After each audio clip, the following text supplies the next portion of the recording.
Bien, bonsoir à toutes et à tous. Je crois qu'on va commencer dans cette ambiance tropicale, hein, parce qu'il ne fait pas froid. On anticipe sur les méfaits du changement climatique. Donc on les expérimente ici dans cette salle. Vous nous direz ce que vous en pensez.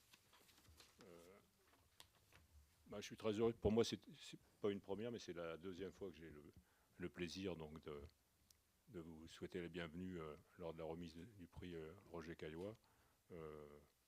Donc je vous donne la bienvenue bien sûr au nom de la Maison de l'Amérique latine, dont je suis le président depuis un peu plus d'un an et demi. Euh, Au nom également du Pen Club français qui est représenté par... ah, il est là, je vais chercher, mais il est là, notre ami Sylvestre Clancier. Et au nom de la Société des Amis et Lecteurs de Roger Caillois et de son président empêché, Jean-Clarence Lambert. Je voudrais saluer également Catherine Rizera-Caillois. Bon, et rappeler, mais je ne sais pas si c'est vraiment nécessaire, parce que vous êtes tous sans doute des aficionados de longue date du prix. Mais donc ce prix est attribué chaque année. Je crois qu'au fil des années, il y a une petite inflation à un ou une autrice de langue française, un ou une autrice latino-américaine, un auteur ou une auteure d'un essai. Et c'est sans doute ce qui rentrait, je crois, plus tard comme nouvelle catégorie, une catégorie de traducteur, traductrice ou éditeur, puisque Roger Caillois était également traducteur et éditeur. Beaucoup de membres du jury, je crois, sont là, mais peut-être qu'il en manque quelques-uns. Donc, s'il n'y a pas d'erreur, s'il n'en manque pas dans l'ordre alphabétique, donc les membres du jury sont Laura Alcoba, je ne sais pas si elle est là. Non, l'année dernière, elle a eu un problème avec la ligne 8 que je déteste parce qu'il y a beaucoup de retard, donc je me suis dit, on ne sait jamais, peut-être qu'elle refait le coup cette année, non. Michel Brodeau, Béatrice Commanger, Sylvestre Clancier, donc tous les autres sont là. Mais pour ceux qui ne le savent pas, on peut quand même dire qui ils sont. Enfin, qui ils sont, comment ils s'appellent. Je ne sais pas qui ils sont, ça va un peu au-delà.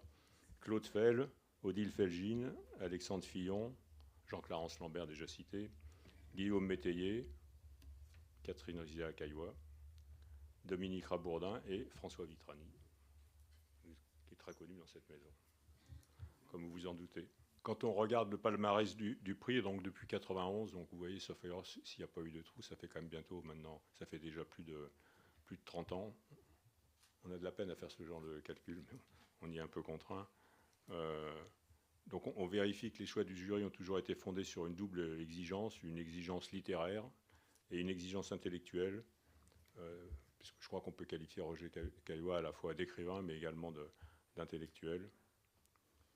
Ah oui, alors on me dit de ne pas oublier, moi j'ai pas encore eu le temps d'aller la voir. Si vous ne l'avez pas vue, essayez d'aller voir l'exposition Rêverie de pierre, poésie et minéraux de Roger Caillois, qui est à l'école des joailliers de Paris, boulevard Montmartre, et ça se termine le 29 mars. Un ami m'a dit que c'était très intéressant. Ouais, donc voilà, c'est un hommage d'une autre facette, si j'ose dire, de Roger Caillois, qui a beaucoup écrit sur les pierres, mais qui les collectionnait lui-même. Je vais rappeler qui sont les lauréats et lauréates. Je pense que peut-être, bon, c'est déjà du domaine public, mais peut-être que certains d'entre vous sont passés à travers les réseaux. C'est de plus en plus rare, mais ça existe. Donc, le prix de littérature latino-américaine a été décerné à Eduardo Berti. Je lui dis, c'est un pur hasard, mais j'étais en train...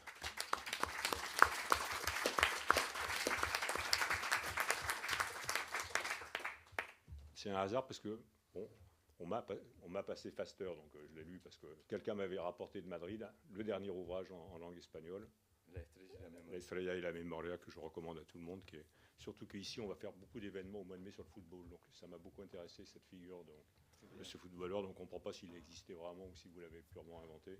Mais enfin, en tous les cas, c'est... Hein, je dis rien. Non, non, comme j'en ai lu que la moitié, j'en sais rien. Peut-être qu'à la fin, on ne le sait pas non plus. Hein. Mais en tous les cas... je comprends mieux pourquoi vous avez été désigné lauréat cette année après avoir lu ces deux ouvrages. Donc vous êtes aussi traducteur. Vos livres ont été publiés en 10 langues. Je crois que vous écrivez et en français et en espagnol, c'est ça? Tout à fait. Donc bravo, hein, c'est pas évident. Et vous êtes membre de l'Oulipo depuis juin 2014. Et grâce à Eduardo Berti, j'ai appris que l'Oulipo, contrairement à ce que je croyais, est un cercle assez restreint, assez réduit. Hein. Donc en faire partie, je pense que c'est quelque chose d'important. Voilà, vous êtes né à Buenos Aires, et vous habitez dans un autre port, mais à Bordeaux. Je crois qu'il y a une ville qui est assez prisée latino-américain. Il y a beaucoup d'étudiants latino-américains à l'université à Bordeaux. Et la mairie de Bordeaux participe chaque année, je fais un peu de publicité, aux Semaines de l'Amérique latine et des Caraïbes, fin mai, début juin. Donc c'est une ville. Il y a des festivals aussi, un petit festival organisé par France-Amérique latine de cinéma à Bordeaux. Donc j'imagine qu'un écrivain latino-américain s'épanouit à Bordeaux. Et c'est important d'avoir un bon cadre de vie pour avoir un bon cadre de travail. Donc, Eduardo Berti nous sera présenté par Patrick Stroman, qui est ici, auteur et critique, et qui anime la tribune des fictions à la Maison de l'Amérique latine depuis de nombreuses années. Et comme il est très timide, il ne va pas le dire lui-même, et donc la prochaine tribune des fictions, c'est un hasard, a lieu lundi prochain, le 16. Oui, non, mais et tu allais le dire. Non. Elle aura lieu le 16, notamment avec Laura Alcoba, qui va présenter son dernier livre. Donc, et je soupçonne d'ailleurs qu'elle a, heureusement pour elle et pour le livre, elle a beaucoup de succès. J'espère pour elle qu'elle ne soit pas bloquée dans la ligne 8, dans le métro, mais qu'elle ait quelque part une présentation de son livre. Ensuite, le jury donc, a décerné le prix de littérature française à Béatrice Bonhomme.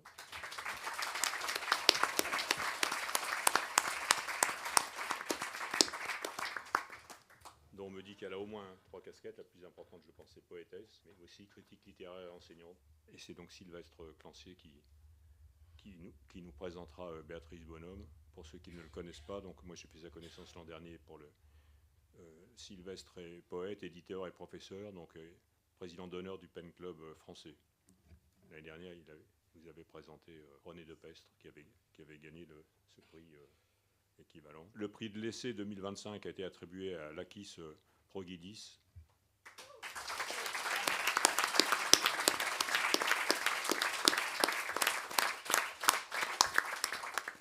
Alors moi je répète ce qui est écrit. Bon, essayiste d'origine grecque, on le devine au patronyme. Ensuite, que vous avez un travail centré sur l'esthétique du roman, ça il faut avoir lu votre travail pour le savoir. Et vous dirigez l'Atelier du roman, qui est une revue trimestrielle que vous avez vous-même fondée il y a une trentaine d'années. 33. Voilà, 33, je ne voulais pas le dire, parce que... Si, ça fait 33. 33, oui. Bon, on confond toujours entre 20 et 30, oui, on ne sait pas pourquoi. Ouais.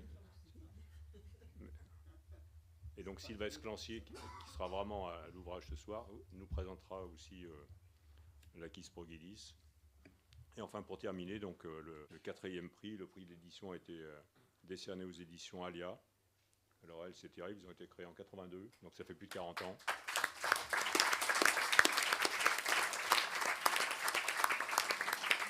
Et vous avez publié plus de 800 ouvrages. Bon, je veux dire, chaque fois qu'on découvre ou qu'on redécouvre une nouvelle maison d'édition indépendante, on est quand même content, parce qu'on n'est malheureusement pas dans un processus qui va dans ça. Mais finalement, quand on regarde un peu, on s'aperçoit qu'il y a quand même ça résiste. Et aussi bien que ce soit la littérature ou les essais, il y a quand même les grandes maisons d'édition vont dire que c'est des petites maisons, peu importe, l'essentiel c'est qu'elles sont là, elles font vivre une diversité. Et je pense je ne suis pas sûr qu'il y ait beaucoup de pays où il y en ait autant. Enfin, vous me direz, c'est comme la bière, hein, les bières artisanales, c'est 1% du marché. Mais bon, les gens qui savent apprécier les bonnes choses, ils vont dans les petites maisons d'édition. Hein. Ouais. Non, mais je pense que c'est important et que c'est important de continuer à défendre ça, parce que c'est un peu comme la disparition des librairies dans les grandes villes. Hein. C'est-à-dire qu'après, on revient rarement en arrière. Hein. Donc, voilà. Et donc, c'est Alexandre Fillon, donc, qui est journaliste littéraire et membre du jury, qui présentera les éditions Alia. Bon, voilà. Alors, moi, j'ai fait l'essentiel de ce que je devais faire. Après, je vais juste veiller à ce que chacun ne parle pas plus de 10 minutes. Hein. Donc, voilà. Et donc, on commence par... Patrick Stroman. Très bien. Cher Jean-Marc Laforêt, cher François Vitrani, chers messieurs, mesdames du jury, quelle très bonne nouvelle de voir le prix Roger Caillois de littérature latino-américaine attribué à Eduardo Berti. C'est une bonne nouvelle, cher Eduardo Berti, car vos livres sont une invitation à l'intelligence, c'est-à-dire qu'ils sont bien tenus, qu'ils émettent un signal clair et lumineux et qu'ils s'appuient sur une langue joueuse et en même temps un lexique précis. Vous réussissez la prouesse de publier énormément sans qu'on vous prenne pour un écrivain pressé. Vous êtes un auteur prolifique, mais vous êtes surtout un auteur généreux, dans le sens où votre prose refuse les hiérarchies. Vos livres sont accueillants, souvent drôles, à la fois légers et érudits. ils accordent une grande place à la lecture tout en creusant l'écriture. Autrement dit, ils sont hautement réflexifs. Vos ouvrages convoquent des récits ou leurs personnages pour les présenter sous un jour nouveau. Votre prose répond à des questions que l'on n'aurait pas idée de se poser, mais qui s'imposent après coup, et ceci avec une force durable.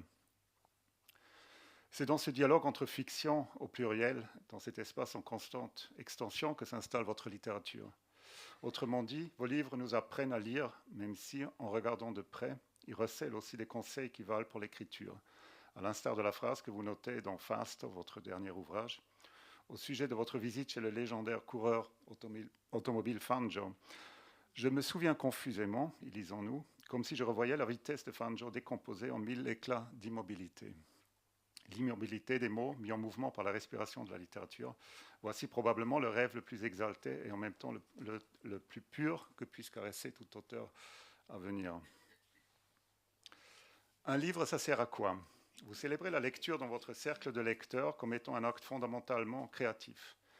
Vous y donnez par exemple la définition judicieuse du conte sans dialogue, qui serait donc, selon vous, l'histoire de certains personnages qui ne dialoguent que lorsque le lecteur referme le livre.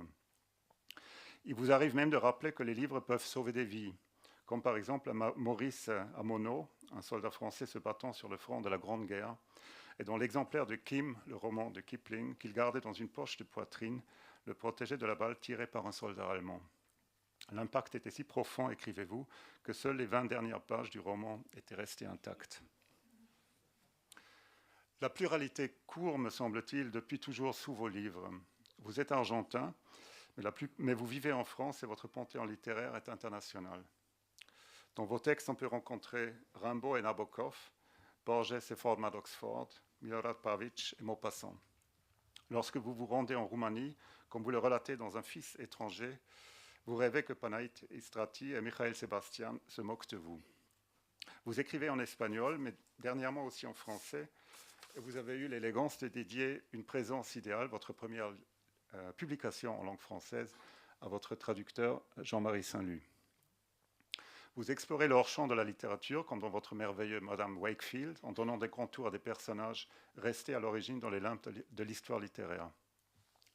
À la rigueur, on pourrait même vous qualifier d'auteur godardien, si vous me permettez cette expression, en se disant que vous êtes, comme Godard, conscient que c'est la marge qui fait tenir ensemble les pages d'un livre. Enfin, vous êtes, et en vous le lisant, on croit savoir pourquoi, depuis 2014, membre donc de l'Oulipo.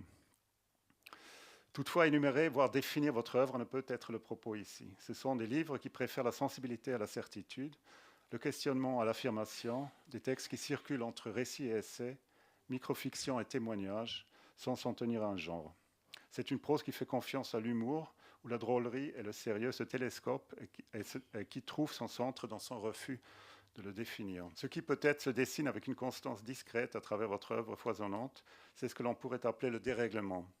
Que celui-ci intervienne sous forme de la disparition et qui s'avère, comme dans votre hommage à Hawthorne, à la fois une perte et une libération, ou que le dérèglement subvertisse les attentes et les repères. Cela vous permet notamment, dans une émouvante construction circulaire, de superposer la silhouette de Joseph Conrad à celle de votre père. Le désordre le plus joyeux se produit dans les pages de votre petit livre « Le lecteur kleptomane », repris plus tard dans « Demain s'annonce plus calme », lorsqu'une bande altère les livres des bibliothèques publiques en diminuant les chiffres trouvés dans leur titre.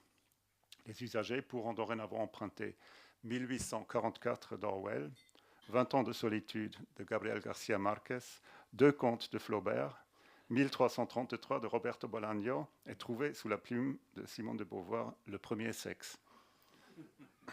Dans Mauvaise méthode pour bonne lecture, vous donnez au lecteur le conseil de rédiger une lettre à l'adresse de l'auteur du livre que vous venez de lire.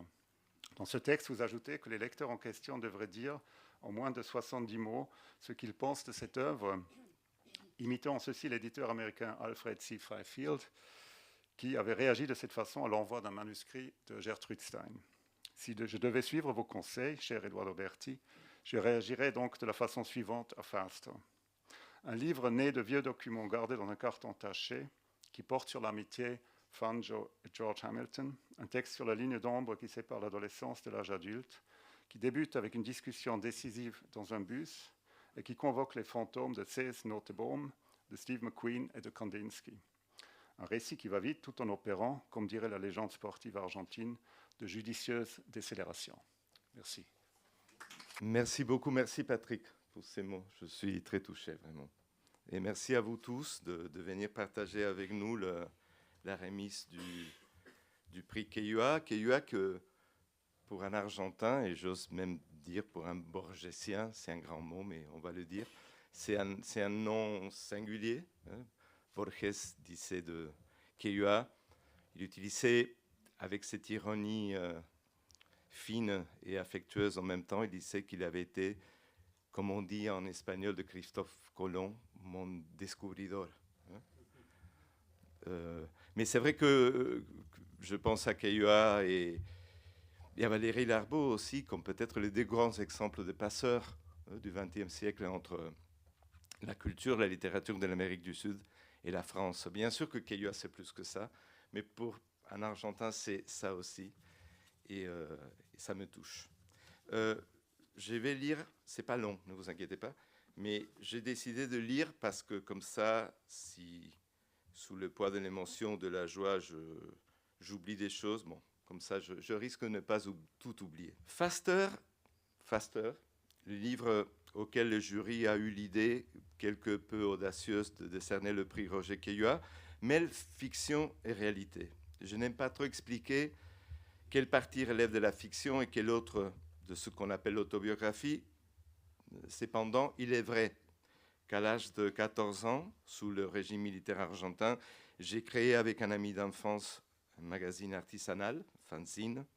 Il est vrai qu'en 1979, nous avons interviewé Juan Manuel Fangio, la légende du sport automobile. Il est vrai qu'on a bu chacun un verre de lait, qu'on a mangé des cookies sous le regard du champion du monde. Ça, c'est vrai. Et il est vrai aussi que ce complice d'enfance, Fernand, dans mon livre, reste un excellent ami et qu'il est devenu un journaliste et critique musical assez connu dans mon pays natal.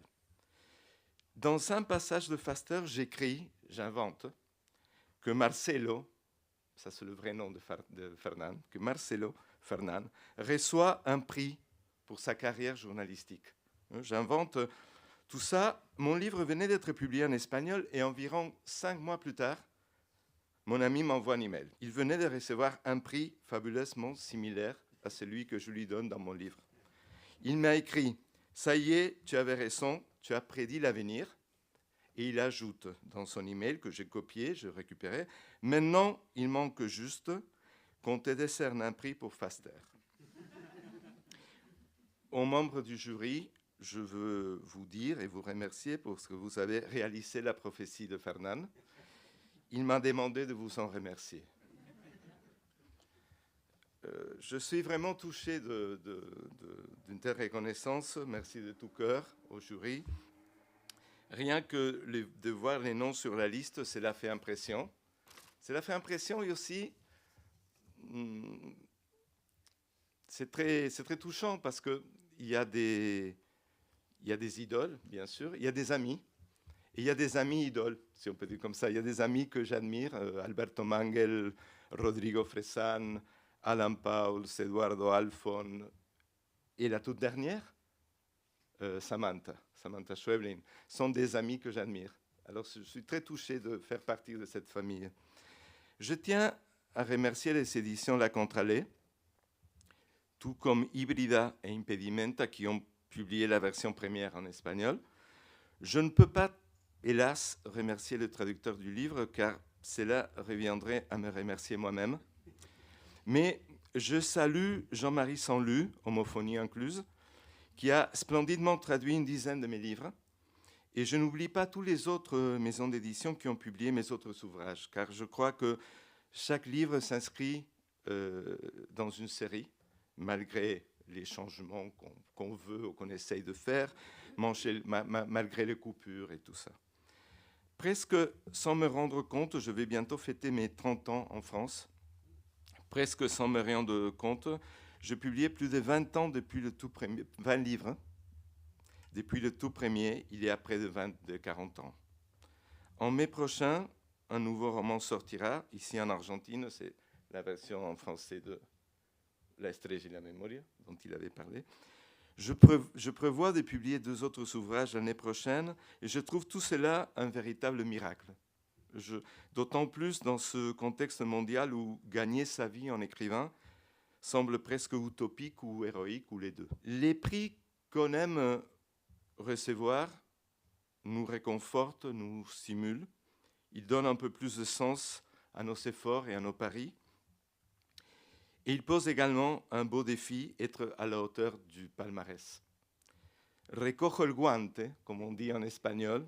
J'accepte le challenge avec une grande joie et surtout, je le prends comme un défi vital pour l'avenir. Merci beaucoup. Que j'ai le grand plaisir et l'honneur de présenter le prix de littérature française qui est attribué donc à Béatrice Bonhomme-Villani pour Murmuration des oiseaux, donc, qui est paru en 2025 aux éditions La Rumeur Libre. Et je salue l'éditeur Andrea Jacovella et Dominique Jacovella qui sont ici. Parler de quelqu'un qui est à la fois critique littéraire, professeur concernant la littérature, la poésie, les lettres, qui a formé énormément de doctorants à l'université Paris-Côte d'Azur et qui organise des colloques internationaux depuis tant d'années, mais dont l'œuvre principale, mais pas seulement, est la poésie.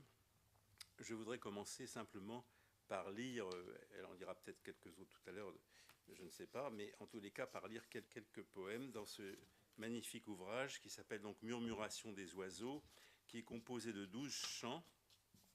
Et je lirai pour commencer celui qui se trouve au début du premier chant, qui s'appelle, le premier chant s'appelle « Écriture inséparée ». J'écris inséparé, du corps inséparé du monde, des morts et des vivants, mots inséparés des choses, mots poursuivant leur coulée, à travers strates de sanie et de sang, mots creusant jusqu'à la plaie, reprenant leur ourlet, poursuivant leur bordure, lettres calligraphiées sur colophon, exemplaire unique d'un amateur.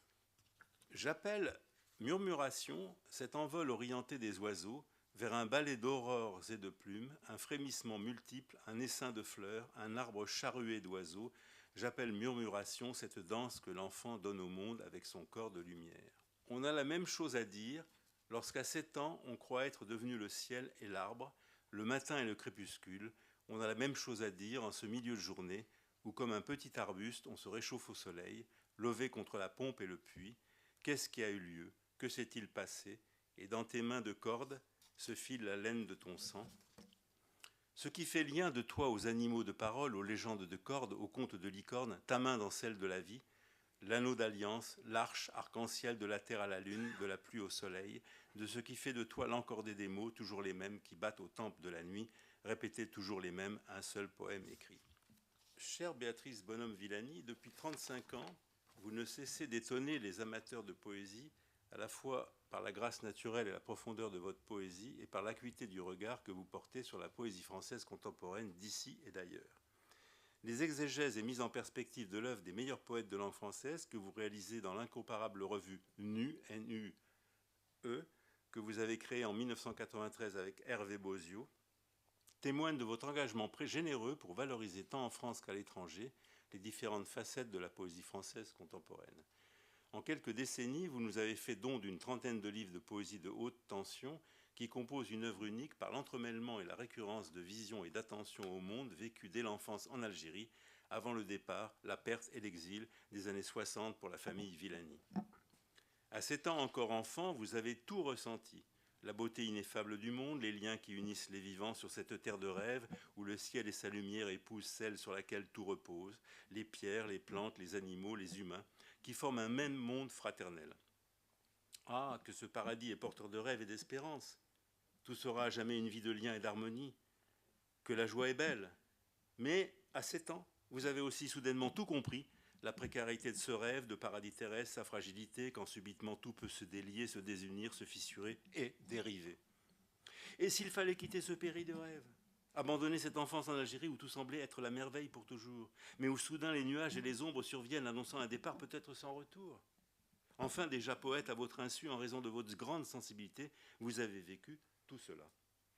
Avant de tenter de mettre en évidence la haute qualité de votre œuvre poétique qui vous vaut aujourd'hui le prix Caillois de littérature française à l'occasion de l'apparition du livre que je viens d'évoquer aux éditions Armure Libre, je rappellerai que plusieurs de vos livres ont été préfacés par d'illustres poètes qui, les premiers, ont été sensibles à la grâce, à la profondeur de votre poésie, toujours attentive aux liens qui unissent l'humain à travers ses rites et son langage, au monde animal et végétal, et jusqu'au minéral et au cosmos, dont nous ne sommes que quelques grains de poussière.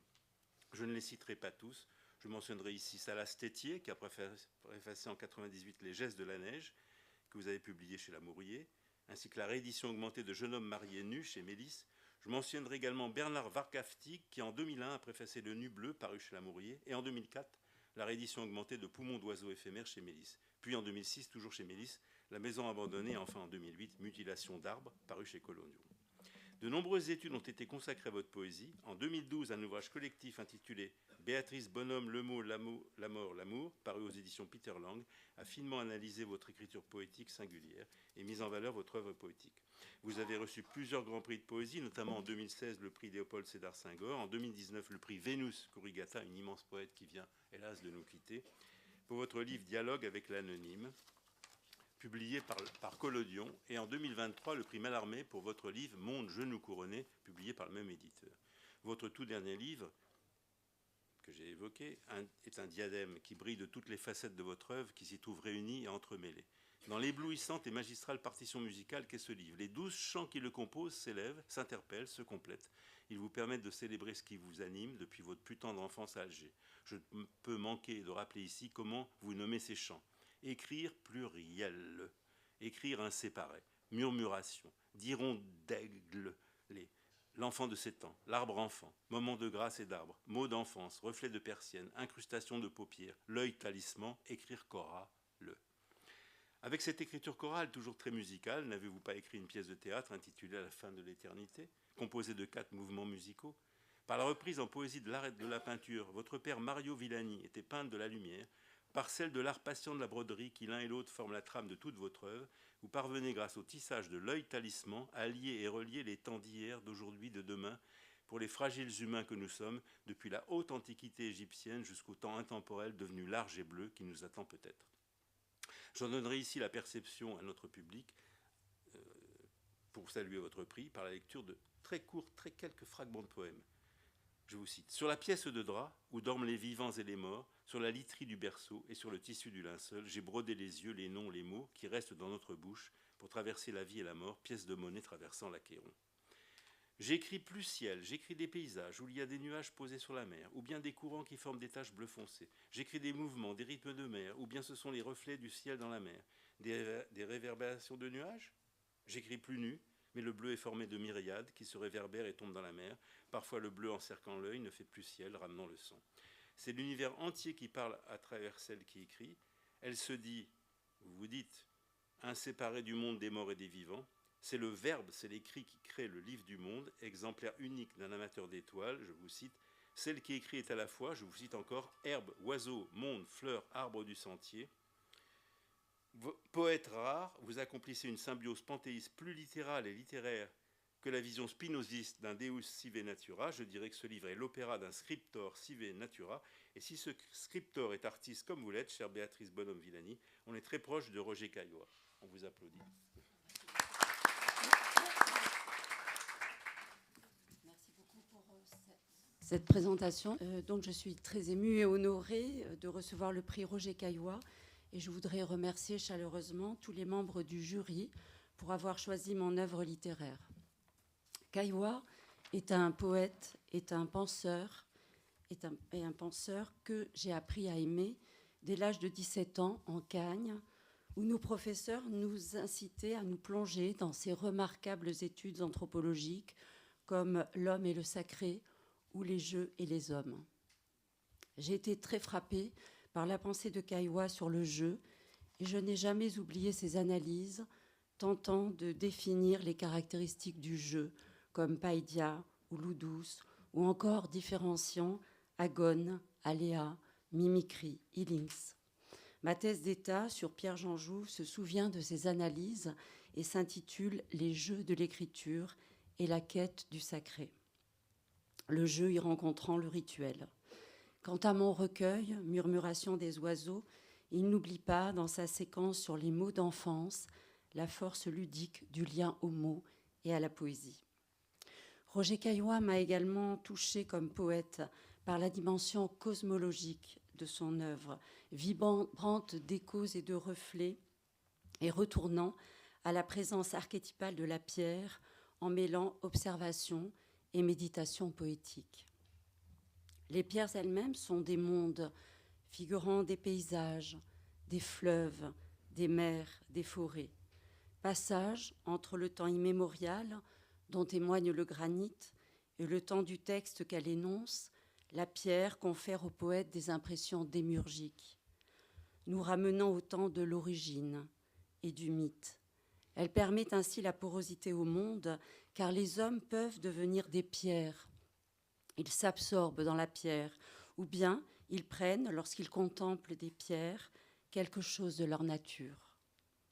Or, mon intuition de la poésie résonne avec celle de Caillois, la poésie elle-même m'apparaissant comme un genre archétypal, proche de la pierre des contes, de la légende, de la fable, de l'épopée, et touchant, comme la pierre, à l'impersonnalité et à l'anonymat. Envahis d'une certaine façon par l'extérieur, les poètes livrent une sensibilité, un monde qui ne parle pas seulement d'eux, mais bien de tous. Car, comme le disait Hölderlin, le poète est ouvert à fond, traversé par des flux d'échanges, d'éléments de choses. Il bourgeonne, il germine, envahi par le minéral, le végétal et l'animal, en des proportions insoupçonnables. Il devient lui-même la source d'insistance entre nous et les choses. Poète médiateur, poète doté d'une porosité essentielle. La poésie dépasse toute forme d'expression d'une personnalité afin d'arriver à un niveau de généralité commun à tous. Pour moi, le poète n'est pas seulement un individu dans sa parole poétique, il se transforme en une instance chorale qui fait résonner la voix d'une communauté, comme le fait le masque théâtral dans les tragédies grecques. Comme le conte, la fable, l'épopée, le poème devient parole partageable, universelle, qui fait se rejoindre l'intime et le collectif. Le poète perd alors son individualité pour devenir chantre de l'universel. Prenant les risques du partage et de la solidarité, il s'exprime dans les lieux d'une communauté refondée. En ce qui me concerne, le fil déclencheur de mon amour des mots, la première expérience a été celle de l'apprentissage de la lecture. Ma mère m'a appris à lire dans la colline niçoise, au bord d'une petite route. Elle m'asseyait sur ses genoux et elle me tendait le livre de lecture. De ce premier mot qu'un jour je suis parvenue à déchiffrer, sont nées la magie, l'impression d'avoir à soi le monde entier. Ce mot est de lui la puissance de saisir. C'est comme si j'avais possédé cette matinée éclatante de soleil. À cet âge, je ne fais pas de différence entre les éléments et les mots. Le mot soleil brille sur la page, le mot bleu comprend la mer et le ciel. Cette légendaire colline donnait vue sur des aspects lointains des vallons, comme si le corps de ces parties de ville se dissolvait un peu pour s'équivaloir à des mots. Ensuite, chaque fois que j'ai approché un texte littéraire, un poème, j'ai éprouvé la même sensation de merveille. C'est ce désir des mots qui marque tout mon cheminement, associé au désir des images que m'a transmis mon père qui était peintre. Les mots du poème ne sont pas isolés, ils font lien vers le monde et vers les images. Ils sont tactiles et visuels. Le lien à la peinture est comparable à ce lien aux mots. J'ai été élevée dans l'odeur de peinture et de térébenthine. Mon père était comme un artisan, un bricoleur, qui marouflait partout des toiles, utilisait des pigments, de la colle, des pinceaux, des palettes. Les couleurs comme les mots, c'était de la matière, du matériau. Les formes habitaient le monde avec nous. Je ne faisais pas vraiment de différence entre la table de la salle à manger, un livre de lecture et un appentis opposé des pots de couleurs. J'étais parmi la peinture et les mots comme parmi les meubles auxquels on se tient pour apprendre à marcher. J'en viens maintenant, avant de lire quelques extraits de mon recueil, je voudrais présenter les circonstances de cette création et son intention. À Naples, lors d'un crépuscule de février, j'ai contemplé à plusieurs reprises d'immenses murmurations dans le ciel, comme une merveilleuse chorégraphie. Plusieurs centaines d'oiseaux couvraient tout le ciel en une ondulation rythmée, comme s'ils se transformaient en vagues, en ondes, en nuées, en nuages. C'était une danse avec des figures, des écritures, des calligraphies, des ballets de signes noirs sur un infini, un horizon, et de cette vision d'un pluriel, d'un multiple harmonieux et pacifique, celle de grandes nuées d'oiseaux partant vers le sud lors des migrations, et dit-on se rassemblant dans une stratégie de simple défense contre les éventuels prédateurs, est né le mouvement, la danse, le murmure du recueil, comme un chuchotement permanent à mon oreille, celui d'une scansion, un mouvement devenant musique, devenant mot, devenant geste, devenant rythme, devenant battement du monde. Le thème essentiel de ce livre de poèmes est le rapport de l'homme au monde, à la porosité du monde, à tous les êtres du monde, y compris les autres humains, y compris tous les règnes de l'univers, le minéral, le végétal, l'animal. Le livre évoque le partage avec l'autre dans un pluriel où chacun se met à la place de l'autre dans l'accueil et la tolérance. Le poème devient un chant partageable à travers des thèmes compris par tous, comme l'amour, la finitude, la précarité, la condition humaine, la vie, la mort, la transmission. Notre murmuration à nous, humains, n'est pas dans le ciel, mais dans l'ici, dans cette solidarité au monde et aux autres. La poésie fait lien, c'est ce que dit Murmuration des oiseaux. Et je vais lire tout petit extrait. Et même les oiseaux, avec leur vol de migrateurs, écrivent mieux que nous leurs traces de vivants, ondoyant dans l'écume du ciel, cela s'inscrivant seul à l'aplomb de leurs pattes menues, entravées de syllabes. Ils délaissent le sens de nos mots pour se consacrer à la vague. Je les appelle murmurations, car les oiseaux murmurent entre eux doucement dans le froissement humide du crépuscule. Les oiseaux forment un vol habité de nuées. Le frottement de milliers d'ailes crée murmure, un murmure de saison, d'aurore ou de nuit, un balai de taches noires ondulantes sur le ciel.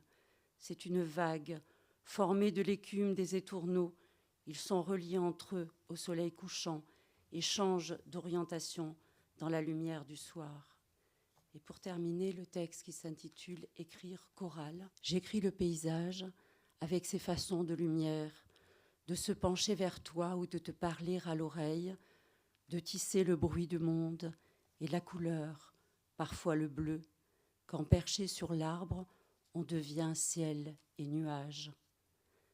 J'écris arbre, j'écris feuille, j'écris chemin et limaces rouillées, j'écris matin et soir, printemps, été, saison, lumière et nuit, vent et pluie. J'écris tout le temps quelques mots posés, carnets, pages égarées. J'écris avec un corps d'arbres et de neige, de feuilles et de silence, un corps de pierre et de sable, un corps d'eau, de sang et de terre. J'écris avec un corps de mots. J'écris un corps charrué de neige et de vent, d'insectes et d'oiseaux, bouleversé de mouches et de feuilles, habité par une myriade de papillons et de pluviers, traversé de silence et de nuit, battu des glaces et des soleils. J'écris un corps ouvert, un corps pluriel, le corps de tous et le mien, le corps de tous les nôtres, une tête sur mon visage, des jambes sur tes bras. J'écris un corps en rondeur de planète, en figure de cosmos, en visage de jeune homme, de vieillard, de jeune fille, de sorcière. J'écris un corps d'enfant de tous les temps. J'écris il était une fois, j'écris il y avait quelqu'un, il n'y avait personne. Ainsi commence mon récit merveilleux d'hommes-femmes ou de femmes-hommes, ayant tous les corps dans leur corps et plus aucune frontière de leur corps minéral, végétal, animal, de leur corps d'homme et de légende. J'écris un corps légendé d'inscriptions et de hiéroglyphes, un corps calligraphique, un corps pétri de lettres et de dessins, un corps hybride pour tous les corps à hauteur de planète. Merci. Bonsoir. Les jurys du prix Roger Caillois ont cette année choisi de récompenser le travail d'un jeune éditeur, pour reprendre l'expression proposée, afin de désigner ce qu'on pourrait appeler un petit éditeur. Gérard Bérébi, en 1982, vous avez créé les éditions Alia, avec l'aide de Jean-Claude Renaud, qui avait fait ses armes aux éditions Plasma, et avec une maquette marquante réalisée par Patrick Lebedeff. Il paraît qu'en latin, Alia signifie les autres choses. La maison, d'abord établie dans votre appartement de la Goutte d'Or avant de s'installer rue Charlemagne, avait alors un objectif auquel elle s'est tenue avec une belle rigueur, celui de pratiquer l'édition sans participer à la foire d'Empoigne, en suivant ses goûts et ses envies, en gardant sa liberté. Pour vos débuts, Gérard Bérébi, vous aviez choisi de rééditer le premier volume de Mes Inscriptions, un recueil de réflexions et d'aphorismes d'un mémorable surréaliste belge, Louis Kuttner, que vous avez eu, je crois, la chance de rencontrer. En voici Justin.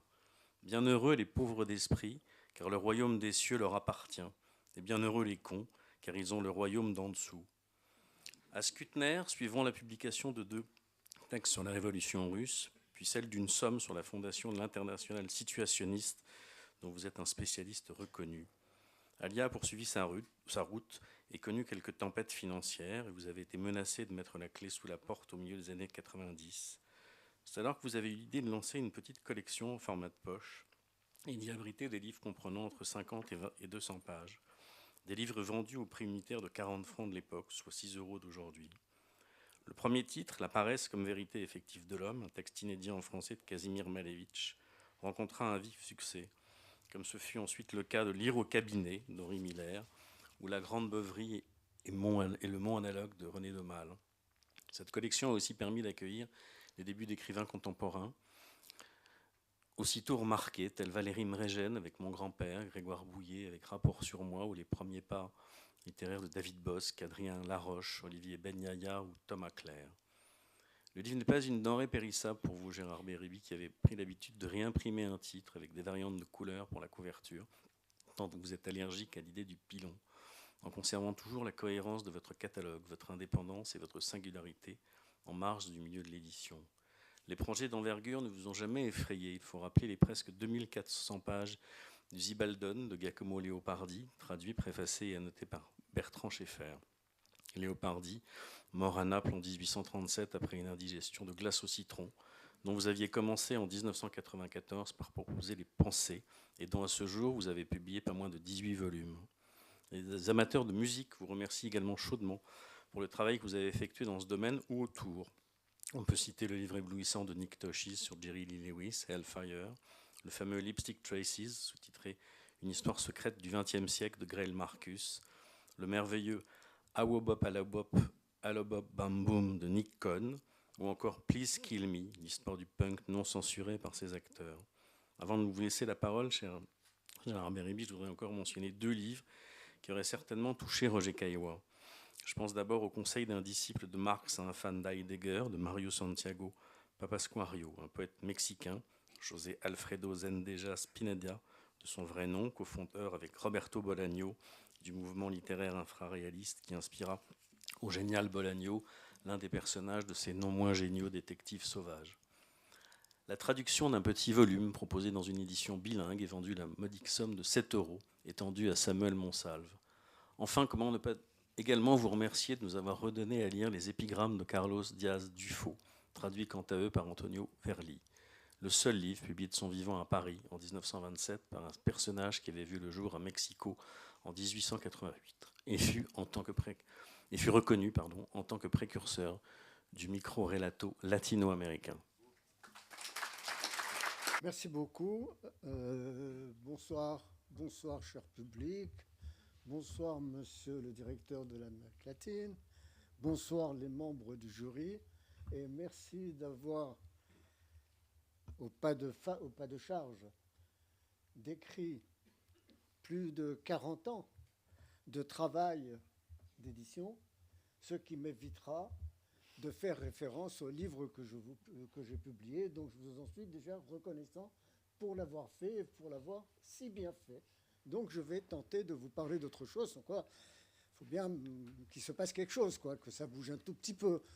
Et le sentiment que j'ai quand on m'a annoncé que j'étais honoré, que j'étais distingué, ça n'arrive pas tous les jours, en tout cas moi, du prix Roger Caillois de l'édition, il fallait bien que je dise quelque chose à ce sujet.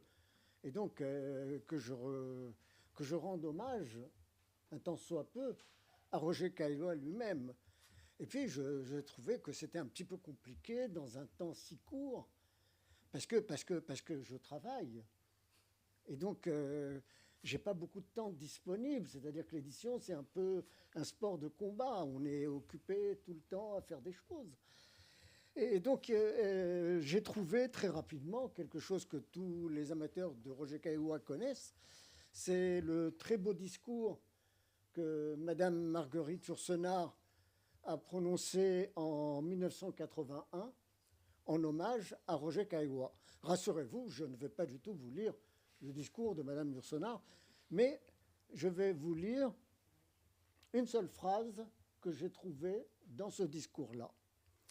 Et Marguerite Yourcenar, en rendant hommage à Roger Caillois, lui rend hommage dans tous ses débuts quand il était à peine jeune homme et qu'il était lycéen à Reims, où il y avait d'autres gens présents, comme Roger Gilbert-Lecomte, comme René Daumal, comme Pierre Minet, des gens qui sont un peu familiers du catalogue des éditions Alia. Et puis, cette dame, Marguerite Yourcenar, qui dresse ce portrait, mais ce n'est pas le seul, parce qu'elle a fait dans ses livres des portraits très pénétrants, qu'elle parle d'un empereur romain ou d'un jeune lycéen, il y a toujours cette capacité à saisir les premiers instants dans les premières démarches du à peine jeune homme qui, en quelque sorte, marque un destin qui va ne demander qu'à s'affirmer par la suite. Et c'est un peu le destin d'un peu tout le monde. Après, ce que chacun fait de son destin le concerne et règle ses problèmes avec lui-même, et d'autres restent fidèles à ce destin qui commence très jeune. Au lycée de Reims, ce don se manifeste d'abord, comme il le fait si souvent à cet âge, par curiosité, l'audace, la révolte d'un esprit qui, comme il a dit plus tard, n'aime pas ne pas comprendre. Donc, bien décidé de pousser le plus loin qu'il se pourra sa quête, décidé de pousser le plus loin qu'il se pourra sa quête, fut-elle dangereuse, et à rejeter le plus violemment possible ce qui lui paraît obstacle à celle-ci. Et donc, quand j'ai lu cette phrase, et je me suis dit, voilà le manifeste des éditions Alia que j'aurais pu écrire parce que je souscrivais à tous les mots qui étaient là. Donc je me suis dit, au début je pensais que la maison existe depuis longtemps, la bonne réputation, vous savez, on est reconnaissant au travail sur la durée, à la bonne volonté. Et donc sur le tard, on reconnaît des qualités et on couronne en attribuant un prix à la personne qui s'est donné cette peine, etc. Et puis, je me suis dit que j'aurais très bien pu l'écrire parce que moi, j'étais habité, et pardonnez-moi du peu, je le suis encore aujourd'hui, des moindres mots que Marguerite Yourcenar utilise pour parler de Roger Caillois. Et donc, moi qui croyais que c'était ça, et je me suis dit, on ne pouvait pas rêver mieux. S'il y a une personne qui méritait d'avoir le prix Roger Caillois de l'édition, c'était bien moi et personne d'autre, tout simplement. Et je vous en suis tout à fait reconnaissant d'avoir visé dans le mille, quoi. Parce que je pensais que j'avais forcé un peu la main. Je ne vous connaissais pas, ou de très loin, quoi. Et donc, je suis très, très content de cela, parce que quand j'ai voulu créer cette maison, vous savez, quand on est jeune, la fougue de la jeunesse, on n'a peur de rien, on ne se pose aucune question, on va de l'avant, etc. Moi, j'avais l'ambition de faire quelque chose qui ne ressemblait à rien et que je souhaitais sans cesse réinventer. En fait, ce que je souhaitais, c'était quelque chose de contre nature, c'est-à-dire que malgré le temps qui passe, je ne voulais pas que ça vieillisse. Et donc, pour ça, il a fallu redoubler d'énergie pour toujours inventer quelque chose et pour se renouveler. On a parlé tout à l'heure d'une chose à laquelle je suis très attaché. Juste le point commun avec Roger Caillois, sur le fond quand même, il faut le dire, c'est que voilà quelqu'un qui a travaillé d'arrache-pied avec une très grande rigueur dans tous les domaines qu'il a abordés. Il n'a épousé aucune discipline, il les a toutes embrassées. Et il était capable de parler de tout. Et moi, je voulais faire ce travail-là. Je voulais faire un catalogue où tous les auteurs que j'installais dans ma maison, d'ailleurs, vous l'avez précisé, Alia, c'est les autres choses en bas latin, c'est-à-dire les autres choses. Je souhaitais que les gens assemblés par ma simple volonté, mon simple désir, que personne dans la liste des auteurs publiés par la maison, que jamais ne se sente mal à l'aise avec son voisin. On ne peut pas le dire partout où on va quand même, ça. Hein. On ne sait pas quand on va quelque part si on va s'entendre avec tout le monde. Mais là, moi, j'ai voulu qu'il y ait des connexions qui s'opèrent. C'est un peu comme des liens souterrains entre les époques. Et donc, mon catalogue, comme pour Roger Caillois, il n'y a pas de discipline, on les embrasse toutes. Les époques, on commence depuis la nuit des temps jusqu'à l'extrême contemporain aujourd'hui. Et les langues, c'est comme elles se présentent, quoi. Et on a voulu aussi faire des choses parce que, comme vous le savez, tout acte, tout geste est toujours politique. Et je suis très fier, je m'enorgueillis, même je dois vous l'avouer, d'avoir réussi à créer cette maison d'édition où j'ai eu une politique, on va parler du vulgaire maintenant après le noble, à des prix de vente aussi bas que c'était déconcertant pour le milieu de l'édition, que c'était scandaleux que quelqu'un arrive et prétende vendre des livres, en fait, à des prix pour les pauvres, ce qui est positivement scandaleux. On est là pour faire du business. Il y a la qualité littéraire, certes, mais il faut bien manger, quoi. Et il faut bien payer les auteurs, et puis tout le reste, et l'éditeur lui-même. Et on a commencé à publier des livres à des prix scandaleux qui ont fait des vagues, parce que beaucoup de gens se sont demandé comment faisait-on, d'où venait l'argent. Vous savez, c'est comme ça, hein, ça. Et puis, comme on dit, le train passe. Et puis on a continué. Et on est toujours là aujourd'hui. Et j'espère bien, si cela m'arrive, après moi, ça on ne sait jamais, je pourrais rester éternellement. Mais si que la maison continuera après moi, parce que cet esprit a enfanté aussi d'autres désirs chez d'autres individus qui veulent construire comme cela. Et je m'aperçois qu'ils sont très attachés à cet acte politique qui ont marqué dans l'époque les éditions Alia, c'est-à-dire de toujours non pas fixer un prix d'après une politique arbitraire de prix, de revient, de faisabilité ou que sais-je encore, n'est-on pas un gestionnaire, mais c'est pas grave, je le suis devenu, on a décidé de faire un prix que je dirais subjectif, qui pourrait nous convenir, qui nous plaisait, en disant « Ah ben ce livre-là, c'est sûr que ça ne va jamais marcher, qu'en plus, il y a de fortes chances qu'on aille dans le mur avec, mais on décide de le faire. » Alors, n'allez pas croire que c'est comme ça, parce que même si on décide de le faire, après, pardonnez-moi, mais on se dit, on est un peu dans la merde. Et il va bien falloir trouver une solution pour faire quelque chose avec cette politique-là de choix qui paraît un peu surprenante pour l'époque, un peu bizarre, où tout est pensé, vous savez, où vous avez des menottes par des gens qui surveillent tout ce que vous faites, comme c'est dans l'édition, il y a des contrôles de gestion, etc.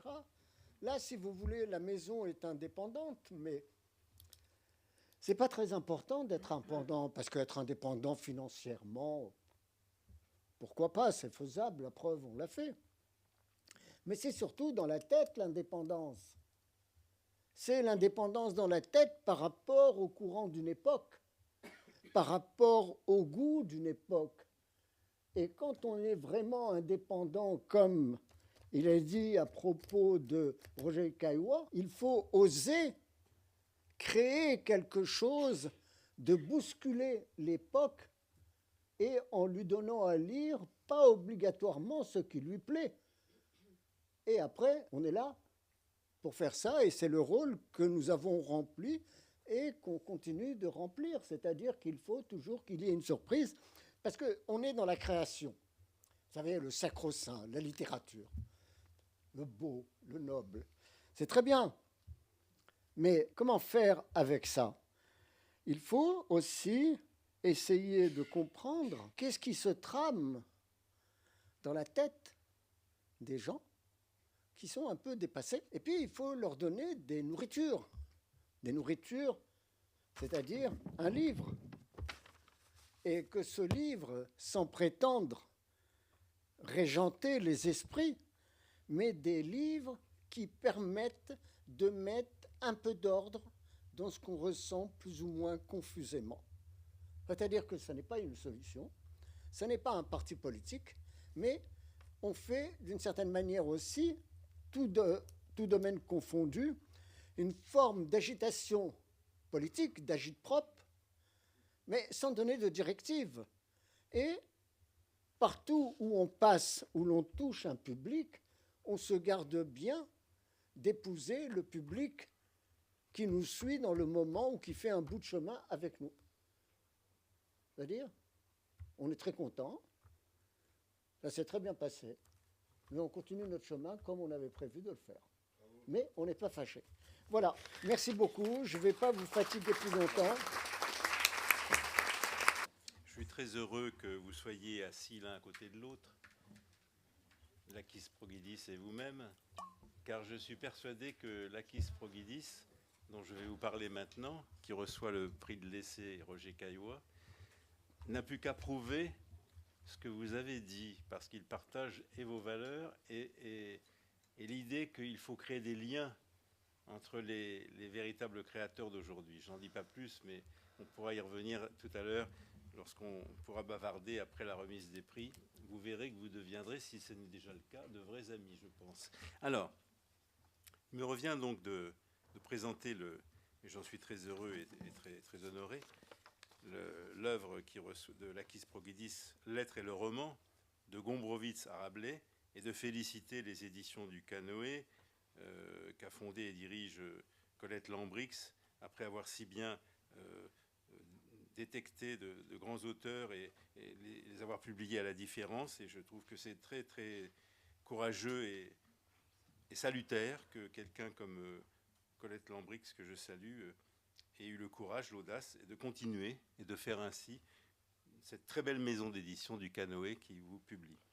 Je ne vais pas trahir le premier moment de votre ouvrage qui est absolument bouleversant, donc je laisserai le public, je souhaite vraiment que le public le lise s'il ne l'a pas déjà lu, donc prenne connaissance de votre ouvrage parce que c'est vraiment extraordinaire. Vous qui étiez un ingénieur, vous avez été transformé, on pourrait dire que vous êtes un ingénieur transformé par un cri que vous avez poussé dans le désert iranien en 1978, qui a changé votre vie et a fait de vous l'essayiste, l'analyste singulier de la naissance du roman que vous êtes devenu depuis près de 40 ans. C'est absolument exceptionnel. Il faut absolument lire cette bouleversante confession, finalement, hein, qui nous permet de... Oui, enfin, aveu, enfin, je ne sais pas. Enfin, en tous les cas, c'est magistral et vraiment, c'est étonnant. J'avais envie d'en lire des extraits, mais ça serait dommage. Je ne voudrais pas déflorer cela et ça mérite vraiment d'être lu. Vous avez écrit et publié 8 essais magistraux, puisque depuis 89, celui que nous couronnons aujourd'hui étant le 8e, L'être et le roman, que je viens d'évoquer. Les 7 précédents, je les cite dans l'ordre de leur parution, étaient Un écrivain malgré la critique, essai sur l'œuvre de Witold Gombrowicz, chez Gallimard en 89. La conquête du roman de Papa Diamantis à Boccace, préfacé par Milan Kundera, aux Belles Lettres en 97. De l'autre côté du brouillard, essai sur le roman français contemporain chez Nota Bene en 2001. L'Anima Numerica, l'âme numérique, essai sur l'homme sans qualité de Robert Musil, écrit en français et publié en Italie chez Metoro Edizioni en 2005. Guerres et romans avec Michel Déon, donc publié par Flammarion en 2006. Rabelais, que le roman commence, publié en 2017 par Pierre-Guillaume Deroux et qui vous a valu le Grand Prix de la critique littéraire. Et tout récemment, ce petit grand monde, essai sur les grands romans des petites nations chez Boréal 2025. Donc il s'ajoute à celui que nous allons évoquer à présent. Vous dirigez l'atelier du roman, revue trimestrielle que vous avez fondée en 1993 et à laquelle participent nombre de romancières et romanciers de grand talent. Il y en a quelques-uns ici que je salue. Celles et ceux qui, parmi le public, n'auraient pas encore un peu lu cette publication et vos propres essais littéraires en comprenant tout le sens après avoir lu donc votre essai, celui qui est couronné aujourd'hui. Vous êtes un essayiste français d'origine grecque. Votre travail d'écrivain s'est centré sur l'esthétique du roman. Où, comment, pourquoi la forme romanesque s'est-elle imposée? Vous faites remonter l'origine à Rabelais, charnière entre l'héritage gréco-latin et la Renaissance. Vous décidez alors d'écrire 3 essais autonomes où l'œuvre de Rabelais entre en résonance. Le premier, je viens de l'évoquer, Rabelais que le roman commence, donc, qui fait entrer Kundera en écho. Donc ce livre a non seulement reçu le Grand Prix littéraire du Pen Club en 2017, mais aussi a été finaliste ici du prix Roger Caillois. Donc le deuxième, c'est le présent essai dont je vais parler. Le prochain étudiera l'œuvre de Papa Diamantis. Vous avez consacré sous la direction de Milan Kundera une thèse à Papa Diamantis et Boccace, qui a fait l'objet d'une publication Belles Lettres, je l'ai évoqué, avec une importante préface de Kundera. On vous doit donc par ailleurs chez Gallimard ce livre magistral, Un écrivain malgré la critique, et c'est sur l'œuvre de Gombrowicz. Voilà. Et paru en 89, 20 ans après la mort de Gombrowicz, qui était né en 1904 en Pologne et vécu à partir de 1939 en Argentine pendant 24 ans avant de revenir en Europe. Donc dans L'être et le roman, vous examinez le corps romanesque, le corps qui devient une catégorie esthétique de l'art du roman. Que signifie le corps romanesque? Un corps collectif constitué d'êtres fictifs que sont les personnages qui commencent à peupler l'imaginaire européen à partir du XVIe siècle. Quelle nécessité psychique, spirituelle, civilisationnelle, a présidé à l'émergence de ce corps dans notre imaginaire? Point d'interrogation. Vous y voyez une dimension de l'être humain saisie par aucune branche du savoir constitué, théologie, philosophie, sociologie, anthropologie. Il s'agit donc de la naissance d'un art à part entière. Tous les éléments propres à l'esthétique de cet art sont déjà en œuvre dans les 4 livres de Rabelais. Vous le mettez en évidence par l'intermédiaire d'un dialogue avec Witold Gombrowicz. Ce dialogue permet de saisir l'informulé d'une époque par des cheminements inattendus qui passent par la lecture attentive de textes, d'Homère à la presse, de l'expérience personnelle à la réflexion philosophique, de rêves au hasard saisissant. Votre essai n'a vraiment rien d'académique. Il faudrait vraiment pouvoir lire ce passage, mais ça serait trop long. Pour vous, cher Lakis Progidis, les pères fondateurs du roman que sont Boccace et Rabelais prennent part à leurs œuvres en animant le jeu de leurs personnages. Par exemple, Rabelais, je vous cite, entreprend un voyage à l'intérieur du corps de Pantagruel et essaie en vain de se montrer plus malin que Panurge et supplie sans succès Pantagruel de le laisser mettre en conserve quelques-uns des mots gelés dont il est question dans le quart-livre. C'est cette complicité entre l'auteur et ses personnages qui est essentielle pour appréhender l'esthétique romanesque. Au XXe siècle, je vous cite de nouveau, la bonne entente de Gombrowicz avec Frédéric dans son roman La pornographie et celle de Kundera avec Avenarius dans son roman L'immortalité est là pour nous persuader que la camaraderie des premiers romanciers avec leurs personnages n'a pas été un caprice sans lendemain. Avec Rabelais, on est passé de l'esthétique mimétique, ontologiquement attachée à la vie sublimée, chère à nos ancêtres grecs et romains, au régime romanesque lié à l'existence aléatoire. Le régime romanesque est ancré dans les aléas de l'existence d'un être humain, dû au hasard de ses rencontres avec d'autres êtres humains. Par ailleurs, vous observez que le mot « progrès » n'est pas très ancien. Ni les Grecs ni les Romains ne croyaient que le futur pouvait être meilleur que le passé. Mais l'homme moderne se dit « pourquoi ne pas espérer un progrès ?» Ce qui va dicter son rapport au temps et amener dès l'époque de Rabelais une mélancolie civilisationnelle contre laquelle le roman va lutter. En effet, je vous cite, « Durant les 2 siècles qui séparent le Décaméron de Boccace, vers 1350, de Pantagruel de Rabelais en 1532, commence à prendre corps en Europe la société des individus libres et autonomes. Et pendant cette période, cette liberté et cette autonomie sont déjà aimantées par la croyance toute nouvelle dans le progrès. » Ferme les guillemets.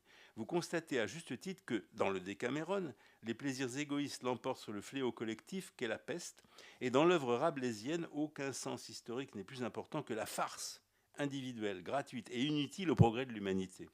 Ainsi est né, dites-vous, l'art du roman, comme un contrepoint imaginaire à l'homme progressiste qui pointait à l'horizon, homme unidimensionnel et tout compte fait, prévisible.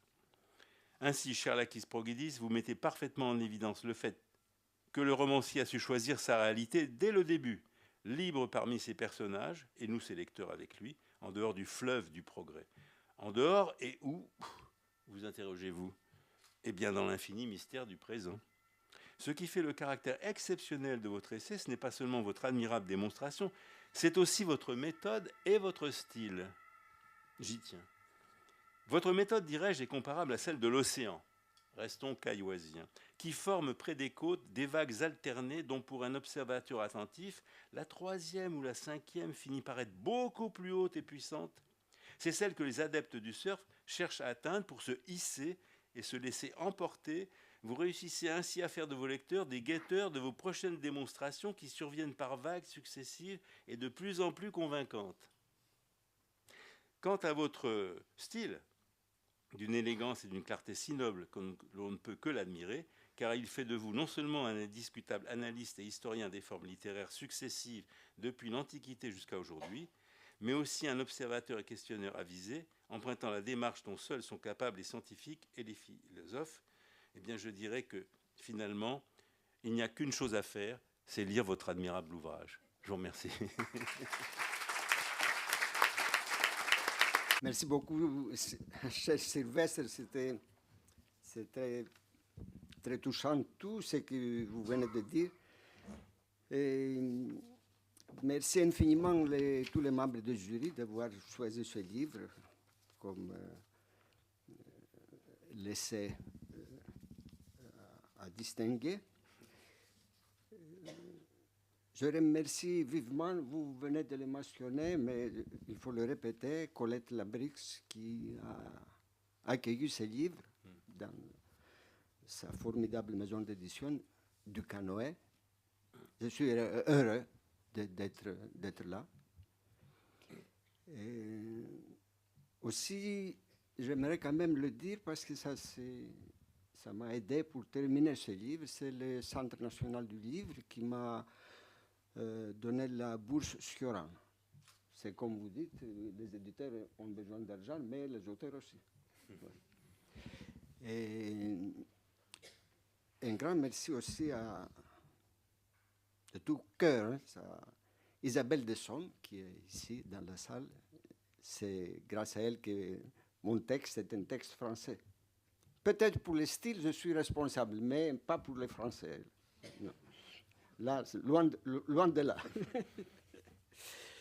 Voilà. Et je pense aussi avec gratitude à tous ceux qui, à leur insu, ont contribué à la poursuite de mon projet.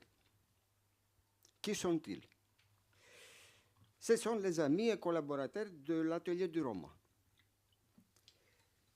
Car cette revue n'est pas seulement, comme elle l'affiche, une revue de dialogue esthétique sur l'art du roman. Elle est aussi une partie de mon atelier d'essayiste. C'est grâce à l'atelier du roman que j'observe à l'aise la confrérie autrement infréquentable des romanciers. Ainsi, ma quête pro-romanesque n'est pas purement livresque. Et en dehors de cette observation si nécessaire pour mon travail, je gagne aussi, par le biais de ses amis et collaborateurs, dans le chapitre de l'encouragement. Car dans tous les domaines, l'œuvre bonne a beau être individuelle, la motivation est toujours collective. Maintenant, puisqu'on vient de m'attribuer le prix Roger Caillois pour mon essai « L'être et le roman », une question se pose. Est-ce que le roman aura un jour sa place dans l'éblouissant et immense palais de cristal que constitue la pensée poétique de Roger Caillois? Pour l'instant, et selon tous les indices, rien ne semble suggérer l'éventualité d'une telle place là-dedans. Ce n'est pas la première fois que je pose cette question, mais chaque fois, c'est la même réponse. Prouvez-moi que le roman est un objet esthétique, que ça tient tout seul, sans les béquilles des autres arts, de l'histoire, de la philosophie de l'art, de la sociologie des sciences de l'homme, de la psychanalyse, etc. Oui, prouvez-moi ça et ce sera pour moi un vrai plaisir d'accueillir cet objet dans mon palais. Voilà. Ainsi, les choses sont claires. Je m'efforce depuis une trentaine d'années de relever ce défi crucial. Crucial, dis-je, parce que ce défi n'est pas lancé par le premier indifférent au roman, mais par quelqu'un qui a lu une énorme quantité de romans, pas seulement de son temps, mais de tout le temps et de partout. Réussirai-je à relever ce défi? Je ne sais pas. Ce que je sais avec certitude, c'est que j'ai déjà parcouru les 2/3 du chemin, en essayant de parler de ce qui est à mes yeux fondamental, à savoir que le roman, comme tout autre grand art, a son propre langage esthétique. J'avance en donnant des exemples et guidé par des convictions profondes dues, entre autres, à la lecture de Roger Caillois. La première de ces deux convictions, c'est que l'art précède et contrôle le savoir. Je cite Roger Caillois, je le cite. J'ai compris que l'art n'était ni tout à fait l'inspiration, ni exclusivement l'adresse, peut-être l'alliance des deux. Plus tard, j'ai reconnu qu'il s'agissait d'une manière de concevoir et d'exécuter, dont les fruits survivent aux vicissitudes du savoir. Et la deuxième conviction, c'est que le langage esthétique signifie dialogue esthétique. Nous ne sommes pas seuls, surtout quand nous parlons de l'art. Roger Caillois a embrassé dans un grand tout fourmis, planètes, pierres, plantes, âmes humaines et songes. Il laissait dehors un seul objet qu'il méprisait, le miroir. C'est l'instrument du narcisse. Tous ceux qui l'utilisent pour s'admirer, individus, société, civilisation, vont vers la mort. Je vous remercie. J'en profite pour remercier et féliciter notre ami François Vitrani qui fait un travail absolument remarquable et qui, il faut quand même le reconnaître, c'est lui qui, il y a quelques années, nous a tous convaincus. Ça n'a pas été difficile de nous convaincre, mais l'idée est la sienne. Il a eu bien raison de créer, d'ajouter des prix, et notamment le prix de l'édition. Et je pense qu'il faut le saluer et le remercier. Vous avez dans votre atelier du roman, cher Lakis, réuni des romanciers qui ont l'âme sensible et l'âme poétique. J'en connais plusieurs. Si elle n'était pas en train de signer son livre ce soir, qui vient de paraître il y a quelques jours, Pia Petersen, une extraordinaire écrivaine née en Danemark, qui est venue en France à l'âge de 18 ans, qui a choisi le français pour écrire son œuvre magistrale, vient de faire paraître Dog Fiction. Jetez-vous sur ce livre exceptionnel, Dog Fiction. C'est quelqu'un d'exceptionnel, a une sensibilité de poète. Un autre chaud partisan et fervent romancier présent dans l'atelier du roman, François Taillandier, vous ne le savez peut-être pas, mais il écrit des poèmes excellents qu'il m'a fait lire récemment et je pense qu'ils vont être publiés. Ça veut dire que vous avez bien choisi de réunir tous ces romanciers qui sont aussi poètes. Je vous remercie. Merci beaucoup à toutes et à tous pour cette magnifique soirée.